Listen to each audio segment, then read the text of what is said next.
seorang gadis berumur 16 tahun yang bersekolah di jenjang madrasah sanawiyah.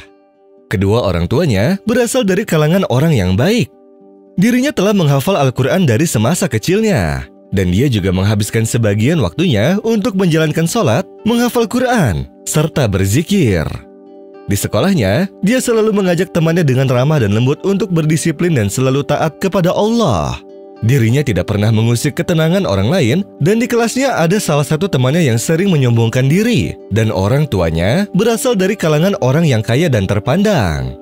Sampai suatu hari, dirinya menasihati temannya tersebut agar menyisir rambutnya serta memakai hijab, akan tetapi temannya itu marah dan dengki kepadanya, seraya berkata, "Kamu akan membayar semua hinaanmu itu padaku." Di keesokan harinya, gadis itu pun bangun tidur lalu sholat subuh. Dan setelah membaca ayat Al-Quran hingga menjalankan sholat duha, dia pun langsung memakai seragam sekolahnya dan pergi ke sekolah setelah sarapan pagi. Ketika dirinya hendak berjalan di jalanan, tiba-tiba ada mobil mewah yang berhenti di depannya yang kemudian keluarlah seorang laki-laki yang menculik dan membawa si gadis itu. Lalu dirinya diletakkan di dalam bagasi mobil, setelah itu mobil tersebut pun melaju untuk dibawa ke istana yang mewah. Sesampainya di tempat, ketika si lelaki tersebut hendak membuka bagasi mobilnya, ternyata pintu bagasi tersebut macet dan tidak bisa dibuka. Sehingga mobil tersebut dibawa ke bengkel, akan tetapi seorang mekanik mesin sekalipun tidak dapat membukanya. Bagasinya tertutup dengan sangat rapat, seakan tidak bisa dibuka. Saat itu si laki-laki tersebut merasa takut terhadap si gadis yang berada di dalam bagasi mobilnya akan meninggal karena kehabisan nafas. Sehingga dia memutuskan untuk pergi ke kantor polisi sebelum si gadis tersebut meninggal dunia. Lalu para polisi mencoba membuka bagasi mobil tersebut, akan tetapi mereka juga tetap tidak bisa membukanya. Sampai ada salah satu dari mereka yang berkata bahwa masalah tersebut harus dibantu oleh Syekh untuk didoakan dan insya Allah pintu bagasinya akan bisa terbuka.